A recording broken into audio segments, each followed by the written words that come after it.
더운 여름날에도 이렇게 우리를 이 자리까지 인도해 주신 주님께 감사를 드립니다. 오늘 우리가 함께 읽은 본문은 다윗이 사울의 질투를 피하여서 도망친 여정 가운데 일어났던 한 에피소드를 기록하고 있습니다.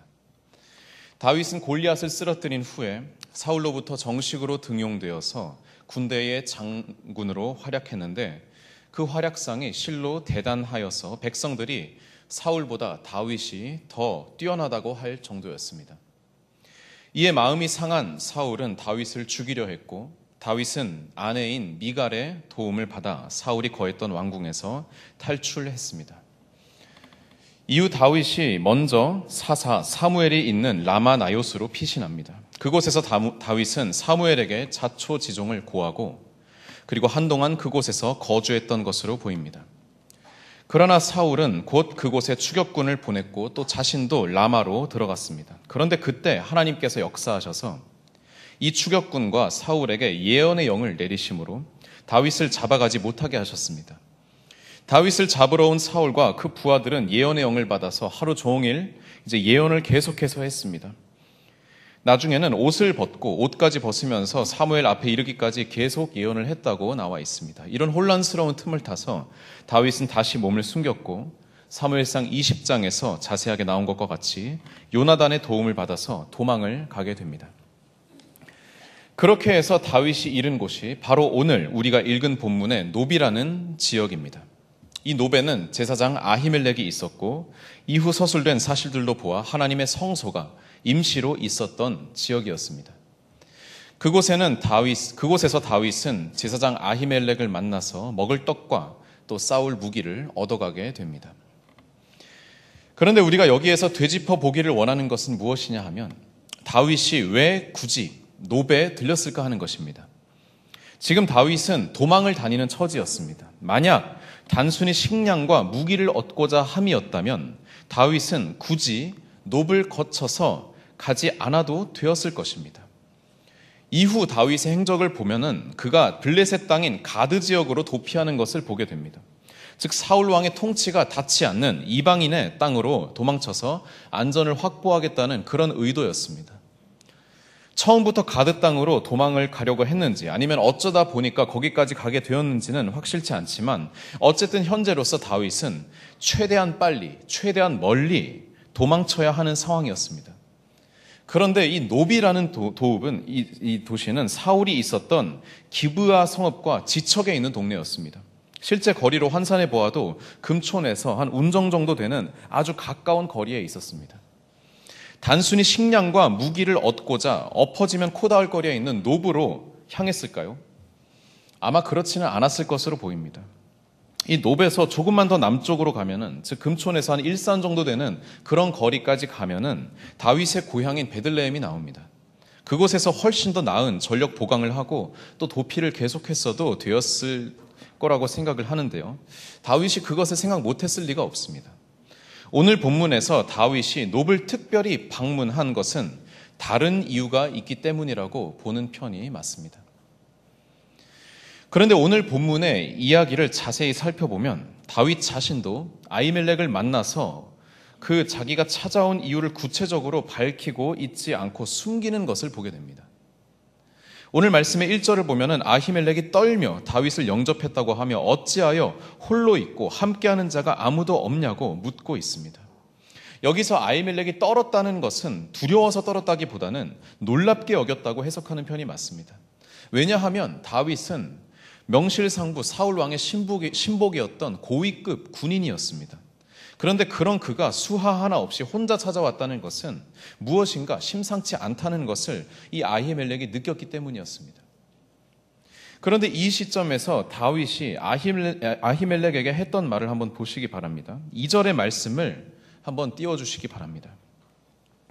다윗이 제사장 아히멜렉에게 이르되 왕이 내게 일을 명령하고 이르시기를 내가 너를 보내는 것과 내게 명령한 일은 아무것도 사람에게 알리지 말라 하시기로 내가 나의 소년들을 이러이러한 곳으로 오라고 말하였나이다 라고 그렇게 말하고 있지요. 왜 혼자 왔냐는 아히멜렉의 질문에 다윗은 사울 왕이 자신에게 비밀 지령을 내렸기 때문에 혼자 온 것이다. 그리고 소년들, 즉 부하들을 말하는 것입니다. 부하들은 다른 지점에 합류하기로 했다고 지금 둘러대고 있습니다. 거짓말을 한 것이죠. 왜 다윗은 여기에서 거짓말을 했을까요? 고작 거짓말을 해서 떡과 무기를 얻어가려고 놉까지 왔던 것일까요? 다소 이상해 보이는 다윗의 행동이지만 이후 나오는 사무엘상 기자의 기록을 보면 단서를 얻을 수 있습니다. 바로 7절의 말씀인데요. 이 7절의 말씀 한번 띄워주시기 바랍니다. 한번 다 같이 읽어볼까요? 시작. 그날에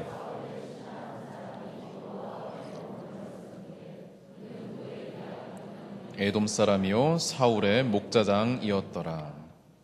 지금 이 자리에 다윗과 아히멜렉과 제사장들 외에 또 다른 인물이 있었다는 것을 보여줍니다. 바로 도액이라고 하는 자였는데 그는 사울의 신하로 목자장이라고 합니다. 원어를 보면은 목자들 중에서 가장 힘이 센 사람으로 표현됩니다. 또 이 도액은 에돔 사람이라고 나와 있습니다. 즉 이스라엘 백성이 아닌 이방인이었지요. 이방인 출신의 무인이었던 것으로 보입니다. 그런 도액이 여호와 앞에 머물러 있었다고 하는데 이 여호와 앞이라는 표현은 이 사람이 지금 예배를 드리고 있었다는 그런 표현이 아니라 성소의 문 바로 앞이라는 그 위치를 가리킵니다. 이방인으로서 성소에 들어가지는 못했지만 뭔가 일이 있어 거기를 방문했다가 우연히 다윗과 마주쳤던 것입니다. 아마도 다윗은 아히멜렉을 찾아가 자초지종을 말하려고 했겠지만 사울의 신복인 도액을 보고 나서 사실대로 말하기를 포기했을 것입니다. 먼저 도액이 사울에게 일러 바칠까 봐 두려웠을 것이고 또 한편으로는 자기 자신 때문에 아히멜렉을 비롯한 제사장들이 해를 입을까 걱정스럽기도 했을 것입니다. 그렇다면 비록 도액 때문에 뜻대로 하지는 못했지만 다윗이 아히멜렉을 찾아갔던 원래 목적은 무엇이었을까요? 다윗이 사울로부터 죽음의 위협을 처음 느끼기 시작했을 때 그가 다른 곳이 아닌 라마로 피신했었다는 것을 기억하시기 바랍니다. 그 라마에는 누가 있었습니까? 바로 선지자 사무엘이 있었던 곳이었습니다. 다윗은 지금 목숨이 위험한 상황에서 계속해서 이스라엘의 영적인 지도자라고 할 수 있는 이들을 찾아갔다는 것을 보여줍니다. 또한 라마에는 사무엘이 창립한 선지자 학교가 있었습니다. 오늘날로 말하면 신학교의 개념이라고 할 수 있는데 사무엘상 19장 20절에 보면 사무엘이 수령으로 있는 선지자 무리들이 예언하고 있는 모습이 등장합니다. 선지자 생도들에게 하나님의 말씀을 가르치며 예언, 즉 말씀을 연구하고 전하는 사역을 하고 있던 공동체가 그 당시 거기에 있었다는 것을 보여줍니다. 그러므로 선지자 학교가 있었던 사무엘의 라마, 그리고 여호와 하나님의 임시 성소가 있었던 아히멜렉의 놉은 당시 이스라엘의 영적인 중심지라고 볼 수 있을 것입니다. 다윗이 굳이 라마와 놉을 찾아간 것, 사무엘과 아히멜렉을 찾아간 것은 다른 어떤 것보다도 영적인 도움을 받기 위해서였을 가능성이 높습니다. 한시라도 바삐 사울 왕의 추격으로부터 도망가야 할 이 바쁜 때에 그는 생명을 보존하고 또 물리적인 도움을 얻는 것보다 먼저 하나님께로 나아가 하나님께서 주시는 도움을 바라보고 있었던 것입니다. 다윗의 지금까지의 인생을 한번 돌아봅니다. 그는 어린 나이에 사무엘로부터 기름 부음을 받았고 얼마 후에 블레셋 장수 골리앗과 맞서 싸워 승리하며 일약 스타덤에 오릅니다. 이어서 이스라엘의 장군으로서 가는 곳마다 승승장구하며 백성들의 인기를 한 몸에 받았고 마침내 사울 왕의 사위가 됩니다. 어찌 보면 구름 한 점 없는 화창한 날만 계속되는 다윗의 인생이었지만 갑작스럽게 그는 나라의 역적으로 취급받으며 국왕의 추격을 받게 되는 도망자 신세로 전락해버렸습니다. 수많은 군대를 이끌며 장군의 칭호를 들었던 그가 하루아침에 혼자서 먼 길을 도망쳐야 하는 신세가 되었습니다. 계속 잘 나가던 사람이 갑자기 뜻하지 않은 그런 고난을 만날 때 쉽게 무너져 버리기 쉬운 법입니다. 게다가 다윗은 하나님의 기름 부으심을 받은 사람이었습니다. 그는 하나님께서 쓰실 사람, 하나님께서 지켜주시고 인도해 주실 사람이라는 어찌 보면 확실한 보증수표를 갖고 있었습니다. 그런데 하루아침에 도망자 신세가 되어버린 것입니다. 그가 지금까지 이루어 놓은 모든 것들이 어느 날 갑자기 아무것도 아닌 것이 되어버렸습니다. 그를 따르던 수많은 부하들은 그에게 창끝을 돌리는 무시무시한 추격군이 되었습니다. 그를 아껴주던 장인 어른인 사울 왕은 그를 잡아 죽이기 위해서 혈안이 되었습니다. 장군으로서 또 왕의 사위로서 국민 영웅으로서 갖고 있었던 모든 부와 권력과 지위와 명예는 아침 안개처럼 갑작스럽게 없어져 버렸습니다. 사랑하는 성도 여러분, 우리가 비록 다윗과 똑같은 처지에 있지는 않다 하더라도 이와 비슷한 순간이 우리의 삶 가운데에도 비일비재하게 일어나고 있지는 않습니까? 사무엘 상하의 기록에 보면은 하나님께서 말씀 속에서 직접 개입하시거나 음성으로 말씀하시는 일이 다른 성경의 책들처럼 그렇게 자주 보이지는 않습니다. 그 대신 하나님께서 택하시고 세우셨던 하나님의 사람들, 그들의 삶과 행동과 그들이 내린 선택들로 하나님께서 원하시는 하나님께 합당한 사람이 어떤 사람인지를 더 실제적으로, 더 구체적으로, 현실적으로 보여주는 방식을 택합니다. 다윗의 경우가 대표적인 경우입니다. 다윗과 같이 우리 또한 절망이라는 혹은 공포라던가 염려라던가 하는 그런 두 글자의 무시무시한 그런 괴수들을 만나고 있지는 않습니까? 이들은 평상시에는 가만히 있다가 뭔가 우리의 삶에 굴곡이 생길 때 어느새 찾아와 우리를 올가맵니다. 우리를 결박하고 우리의 의지를 앗아가고 우리가 하나님께서 선택하신 사람이라는, 사랑받는 자녀라는 그런 사실들을 잊게 만듭니다. 그것을 부인하게 만듭니다. 오늘 본문의 다윗과 같이 하루아침에 모든 것을 잃어버린 이들이 있습니다. 찬란했던 꿈과 희망이 단 며칠 만에, 아니 단 몇 시간 만에 사라지는 이들이 있습니다. 혹은 사방이 우겨쌈을 당한 것처럼 도망칠 곳도 없고 어디로 가야 안전한지도 모르겠고 그렇게 낙심 가운데 처해 있는 이들이 있습니다. 분명히 하나님께서 나를 부르셨다고, 나를 쓰시겠다고 생각하고 이 길로 들어섰는데 내 능력의 한계가 찾아오고 내 수고에 대한 보상도 대가도 보이지 않아서 낙심하는 이들이 있습니다. 내가 지금 수고로이 하고 있는 이 일이 맞는 일인지, 내가 열심을 다해 하는 이 일이 과연 하나님께서 원하시는 일인지 맞는지 의문이 들 때가 있습니다. 다윗의 이야기는 다윗만의 이야기가 아니라 어찌 보면 이 땅에서 살아가는 모든 그리스도인들이 겪는 절망의 문제, 낙심의 문제, 탈진과 또 정체성의 문제입니다. 하지만 사랑하는 여러분, 오늘 다윗이 어디를 찾아가고 있는지 보시기 바랍니다. 다윗은 놉을 향해 가고 있습니다. 당장 자신의 목숨이 어찌 될지 모르는데 사울의 추격군이 사무엘의 선지자 학교 바로 앞까지 이르러서 겨우 도망쳤는데 그의 다음 행선지는 놉이었습니다. 여호와의 전이었습니다. 하나님께서 나를 기름 부으셨으므로 내가 고난당하는 것이라면 하나님의 전에 그 해결책 또한 있을 것이라는, 어찌 보면 어린아이와 같은 그러한 단순한 생각에서였는지 모릅니다. 그래도 다윗은 하나님께로 나아갔습니다. 자신의 생명이 어찌됐든 그는 하나님의 전이 있는 놉으로 나아가 제사장 아히멜렉을 만났습니다. 그런데 오늘의 이야기가 여기에서 끝이 아닙니다. 조금 전 우리가 살펴본 바와 같이 다윗은 아히멜렉을 만나 무엇이든 털어놓고 또 조언이나 축복을 구하려 했겠지만 뜻하지 않은 방해꾼인 도액이 나타난 것입니다. 어쩔 수 없이 다윗은 급조된 변명으로 아히멜렉에게 둘러댔고 서둘러 그 자리를 피하려고 했습니다. 오늘 본문에서 우리가 읽으며 느낄 수 있듯이 다윗은 황급히 그 자리를 빠져나오려고 했었을 것입니다. 3절과 또 우리가 읽은 본문의 다음에 있는 8절에 이러한 다윗의 심리가 잘 반영되는데요. 우리 3절 한번 띄워주시겠습니까? 이제 당신의 수중에 무엇이 있나이까? 떡 5덩이나 무엇이나 있는 대로, 그러니까 아무 거라도 좋다는 뜻이죠. 있는 대로 내게 주소서 하니. 그리고 8절 띄워주십시오. 다윗이 아히멜렉에 이르되 여기 당신의 수중에 창이나 칼이 없나이까? 왕의 일이 급함으로, 왕의 일이 급한 게 아니라 자기가 급한 거죠. 자기가 급해서 내가 칼과 무기를 가지고 오지 못하였다라고 하는 그러한 표현이 나옵니다. 이런 다급한 다윗의 심리가 이 말씀 속에 잘 반영되어 있습니다. 그런데 다만 급하게 떠난다 하더라도 그는 지금 너무 지쳐 있었습니다.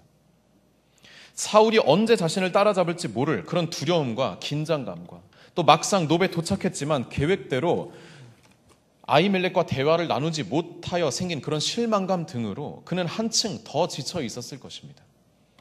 갈 때 가더라도 여기까지 왔으니 욕이라도 해야겠다. 쓸만한 무기라도 있는지 봐야겠다. 여기어서 제사장 아히멜렉에게 물었습니다. 먹을 것 아무거나 있으면 좀 주십시오. 다룰 만한 무기가 있으면 아무거나 나에게 좀 건네주십시오. 그런데 여기에서 거의 자포자기한 다윗 앞에 하나님의 놀라운 역사하심이 나타납니다. 아히멜렉에게는 마침 딱히 먹을 것이 없었습니다. 다만 그때 그에게 있었던 것, 아니 그때가 아니더라도 항상 그에게 있는 것이 있는데 그것은 여호와 앞에 드리는 떡, 바로 진설병이었습니다. 4절의 말씀 우리 함께 읽겠습니다. 4절의 말씀을 우리 함께 읽어보겠습니다. 시작. 제사장이 다윗에게 대답하여 이르되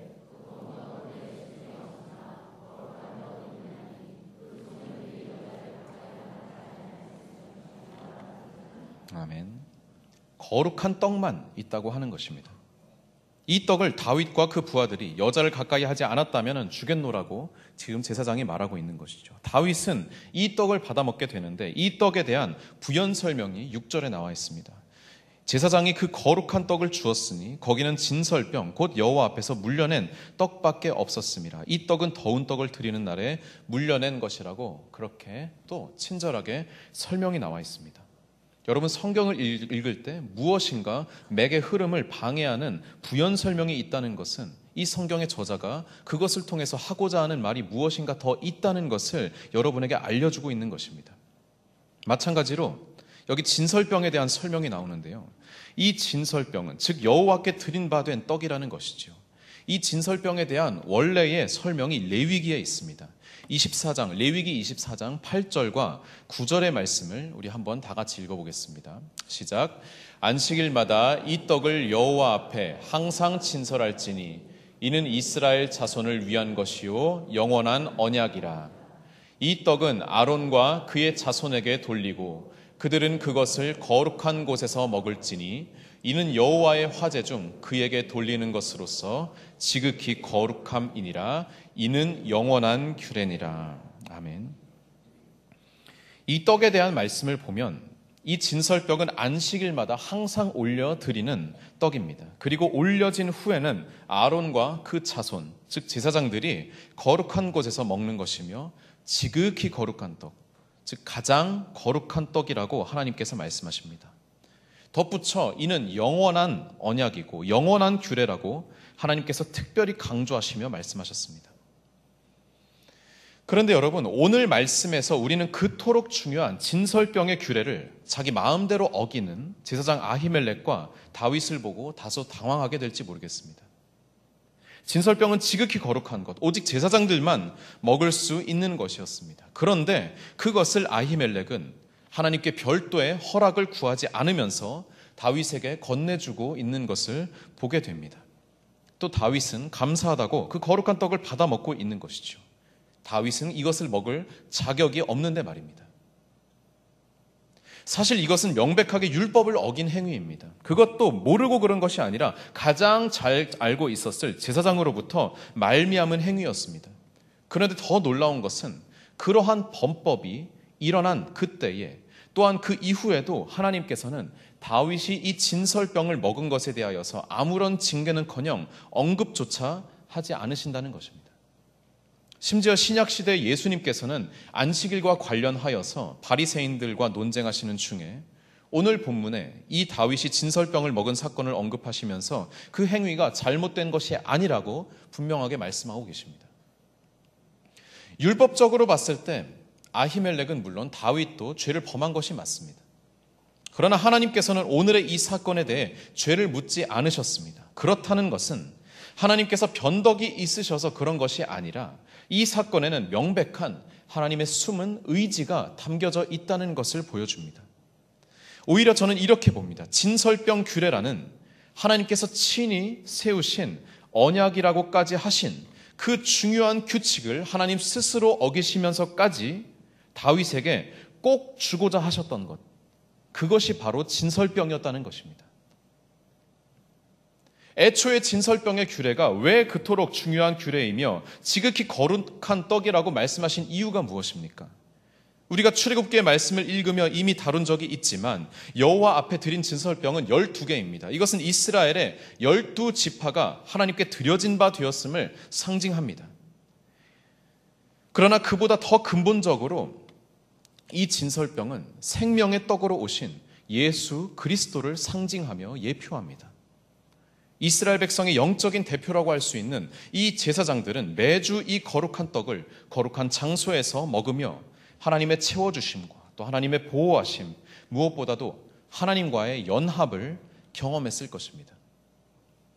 그러므로 아히멜렉의 손에 의해 진설병이 다윗에게 주어진 것은 한편으로는 나중에 이스라엘 12지파 통일 왕국의 임금이 될 다윗에게 영적인 권위를 부여하는 상징적인 행위이기도 하겠지만 그보다 더 근원적으로 하나님과의 연합, 하나님께서 허락하시는 평안, 하나님의 채워주심, 하나님의 임재, 하나님의 능력 주심을 상징하는 이 떡을 다윗으로 하여금 먹게 하신 것입니다. 이제 다윗은 이 떡을 먹음으로 요즘식으로 말하면 하나님의 그 DNA가, 하나님의 유전자가 그 안으로 들어가게 된 것입니다. 다윗은 이 떡을 먹음으로 하나님의 사람이 된 것입니다. 사실 다윗의 입장에서 이러한 일련의 사건 진행은 자기 자신도 전혀 예측을 하지 못한 어리둥절한 것이었을 것입니다. 영적인 공급을 받기 위해 도착한 노베, 예기치 못한 사울의 부하인 도액이 있었습니다. 또 허기나 채우고자 했던 그의 요청에 제사장 아히멜렉이 거룩한 진설병을 꺼내준 것 등 어느 것 하나 다윗이 예측해서 일어난 일은 하나도 없었습니다. 그러나 하나님께서는 다윗이 전혀 생각지도 못했던 방식으로 아무런 직접적인 음성이나 말씀은 하지 않으셨지만 다윗에게 일어난 현실을 통해서 응답하고 계십니다. 하나님의 임재, 하나님 그 자체를 상징하는 거룩한 떡. 원래 제사장에게만 먹을 수 있는 그 떡, 그 거룩한 떡을 먹게 하십니다. 자격 없는 다윗에게 하나님께서는 자격을 갖춰야지만 먹을 수 있는 그 떡을 주신 것입니다. 이 떡은 곧 하나님 당신이십니다. 이 떡을 받아 먹은 다윗은 상징적일 뿐 아니라 참된 의미로도 하나님께서 그 안에 거하시는 하나님의 사람이 되었습니다. 다윗의 정체성이 달라진 것입니다. 진정한 하나님의 사람으로, 하나님 마음에 합한 사람으로, 하나님과 연합한 사람으로서의 삶을 살아가게 된 상징적이고 커다란 사건이 바로 오늘 진설병을 받아 먹은 사건입니다. 다윗, 너는 이제 하나님의 사람이다. 온 세상이 거꾸로 뒤집힌 것처럼 혼란스럽고 혼미하겠지만 나는 여전히 너를 지켜보고 있고 너를 향해 나의 눈과 귀를 집중하고 있단다. 다윗, 지금 네가 죽을 고비만 계속해서 넘기는, 죽지 못해 살아가는 그런 인생으로 그렇게 생각되겠지만 그러나 나는 너의 머리에 기름을 부었다는 그 사실을 나의 사람으로 세웠다는 것을 한 번도 잊은 적이 없다. 다윗, 너는 도움이 필요하여서 나 하나님을 찾아왔지만 나는 너에게 네가 생각조차 하지 못한 크고 놀라운 것으로 이미 예비해 놓았다. 그것을 잊지 말라고. 너는 하나님의 사람이라고 그렇게 말씀하시는 하나님이시라는 것입니다. 이런 메시지를 받은 다윗은 그 이후의 삶이 어떻게 변화되었겠습니까? 여러분, 다윗이라는 그 인물이, 한 성경 인물이 태어날 때부터 100% 완성품으로 출시된 명품 신앙이라고 생각하신다면 이 사무엘 상하는 참 비현실적인 영웅설화와 다를 것이 전혀 없습니다. 훗날 다윗이 보여준 하나님의 사람으로 살아간 놀라운 신앙의 삶은 오늘과 같은 작은 사건들 하나하나를 통하여서 하나님께서 끊임없이 만지시고 가꾸시고 다듬어 만들어 가신 그 결과물이라는 것을 기억하시기 바랍니다. 이전에 말씀에 등장한 기름 부음 받은 사건과 또 골리앗과 싸운 사건, 멘토 요나단을 만난 사건 등, 그리고 오늘 생각지도 못한 하나님의 거룩한 떡을 먹게 된 사건, 이것들 하나하나가 하나님 마음에 합한 자, 오늘 우리가 알고 있는 다윗을 만들어 나간 것입니다. 그리고 다윗은 거룩한 떡을 먹은 자답게 하나님의 사람, 하나님과 연합한 자로서 그 정체성을 지키며 살아갑니다. 단지 진설병이라는 한 음식을 먹은 것이 아니라 그 안에 담겨져 있었던 하나님의 임재, 그 능력과 그 의지와 그 정체성을 평생 자신의 육신 안에 담고 살아가게 된 것입니다. 물론 그 상황이 당장 나아진 것은 아닙니다. 이후의 말씀에 나옵니다만 뒤를 이어 다윗은 블레셋의 군주 아기스에게 찾아가서 망명 요청을 합니다. 그런데 아기스가 그를 의심하자 이 다윗이 미친 채를 하면서 침을 질질 흘리는 그런 신용을 할 정도로 그런 참담한 경험을 하게 됩니다. 그리고 계속해서 사울을 피해 도주하는 신세로 전락합니다. 그러나 다윗은 그가 죽는 순간까지 기억하며 살아갔습니다.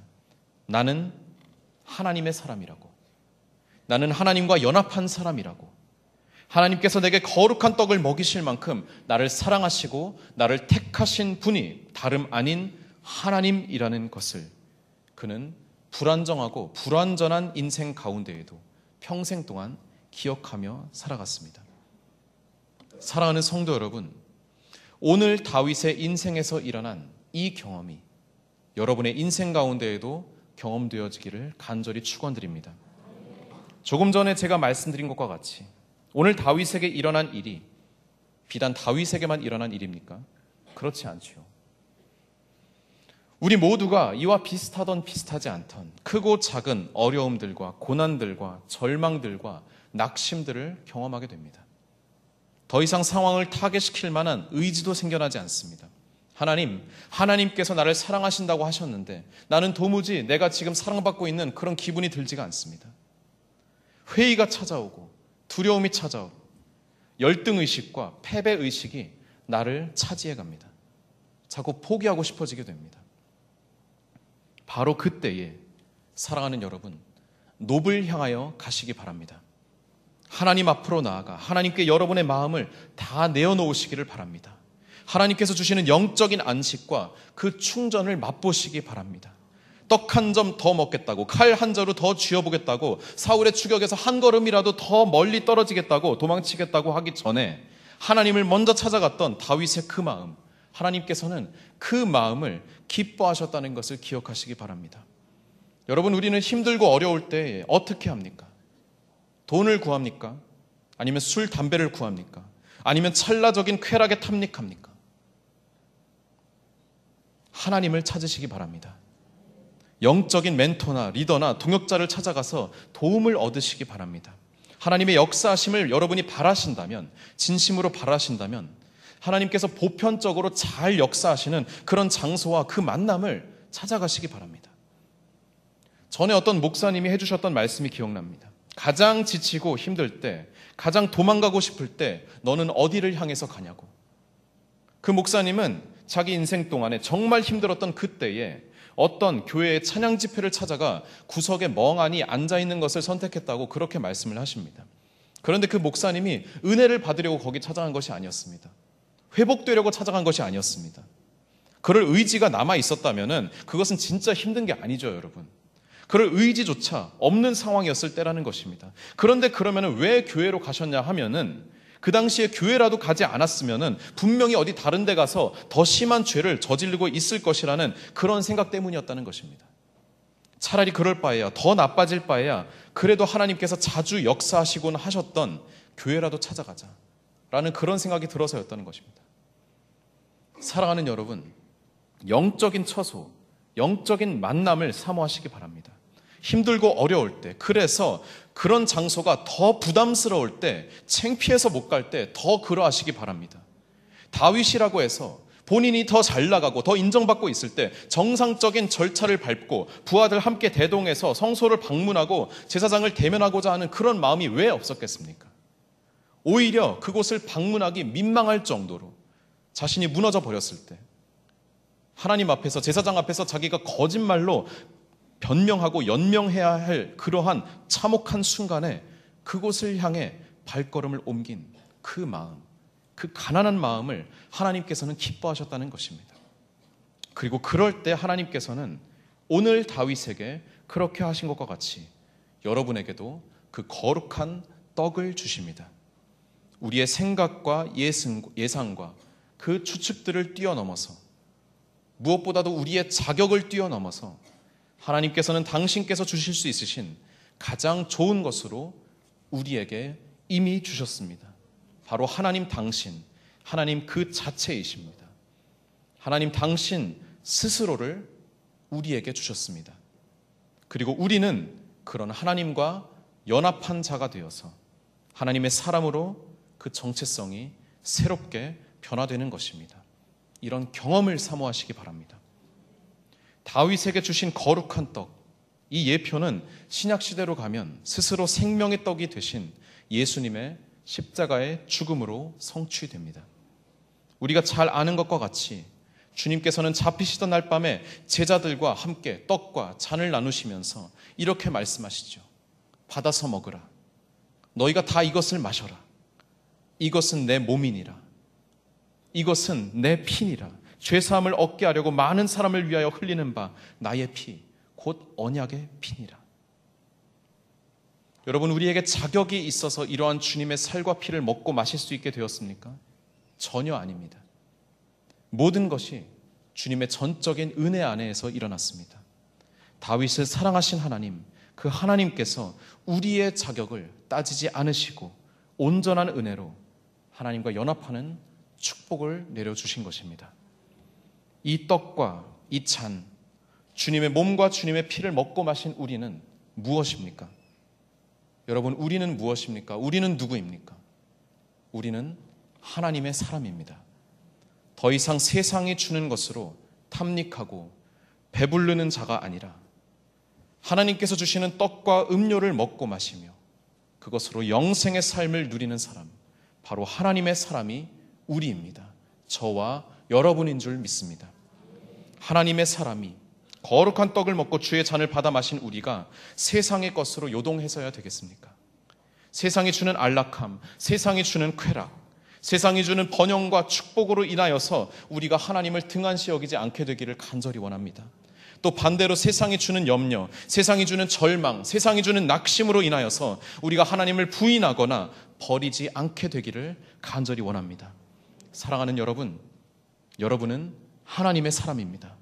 하나님과 연합한 사람들입니다. 그것을 가능케 하신 것이 하나님의 끝없는 사랑이시며 하나님께서 주신 거룩한 떡이며 우리가 믿고 의지하는 예수 그리스도의 십자가의 보혈입니다.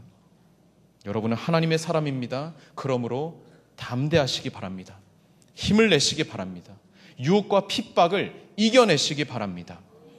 다시 일어서서 하나님께서 허락하신 그 현장으로 우리가 발걸음을 옮길 때에 담대한 마음으로 내디딜 수 있기를 바랍니다. 전능하신 하나님께서 여러분과 함께 하십니다. 그것을 믿고 의지하며 하나님과 연합한 자의 일생을 살아가시는 저와 여러분이 되시기를 주님의 이름으로 축원드립니다. 기도하시겠습니다.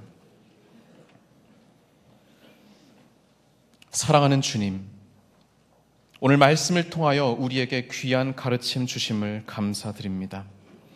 주님, 우리는 오늘 본문의 다윗과 같이 낙심과 절망의 순간들을 겪으며 살아가고 있는 자들입니다. 어디가 앞인지 어디가 위인지 보이지 않을 정도로 어두컴컴한 시절을 보내고 있지는 않습니까? 주님, 우리가 눈을 들어 주의 전을 사모하게 하여 주시옵소서. 영적인 만남과 영적인 회복을 사모하게 하여 주시옵소서. 또 주님 주실 거룩한 떡을 맛보게 하여 주시옵소서. 그리하여서 주님과 연합한 인생, 주님과 동행하는 인생으로 살아가게 되기를 간절히 원합니다. 우리의 모든 예측과 기대보다 더 크게, 더 강력히 역사하실 주님을 기대합니다. 주여, 우리에게 자비를 베풀어 주시옵소서. 거룩한 떡 그 자체이신 존귀하신 예수님의 이름으로 기도드립니다. 아멘.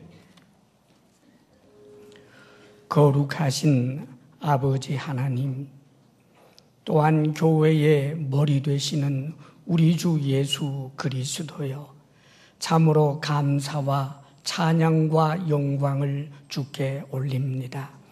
아버지 하나님, 참으로 우리들의 삶에 순간순간 사건마다 우리 스스로를 위축하고 우리로 하여금 스스로 고통으로 몰고 가는 그런 많은 어려움들이 있으나 그럴 때마다 끊임없이 노를 택할 줄 알게 하시며 우리에게 자기 자신을 주시는 주의 사랑을 기억하여 어떤 순간에도 힘을 내며 주를 의지하며 주와 동행하는 우리들이 되게 하옵소서. 아버지여, 하나님께서 우리에게 주신 모든 물질 가운데 우리가 거룩하게 구별하여 하나님 앞에 올려드립니다. 우리가 이 땅에서 작은 것 하나로 얻은 것이 다 주의 은혜인 줄 알고 감사의 마음을 담고 정성과 땀을 담아 하나님 앞에 올려드리오니 아버지여, 비록 적은 것이지만 또 우리가 드리는 것 가운데는 혹 죄가 묻어있기도 하지만 아버지여, 긍휼히 여기시며 주의 보혈로 덮으시고 우리가 드리는 예물을 받아 주옵소서. 사랑하는 우리 성도들이 하나님께로만 받기로 결심하게 하시며 주님께서 주시는 분복을 누리도록 일터에 복을 더하여 주옵소서. 아버지 하나님, 사랑하는 우리 성도들에게 건강의 복을 주옵소서. 마음의 평강 주옵소서. 부부사랑 돈독하게 하옵소서. 우리들의 자녀가 어떤 순간에도 하나님의 아들, 딸됨을 잊지 않게 하여 주옵소서. 이제는 우리 주 예수 그리스도의 크신 은혜와 하나님 아버지의 한없는 사랑과 성령의 교통하심이 주의 사랑하는 모든 성도들 하나님을 예배하며 하나님 의지하겠습니다 결단하며 나아가는 우리 모든 성도들 위해 이제로부터 영원토록 함께 하시기를 간절히 축원하옵나이다. 아멘.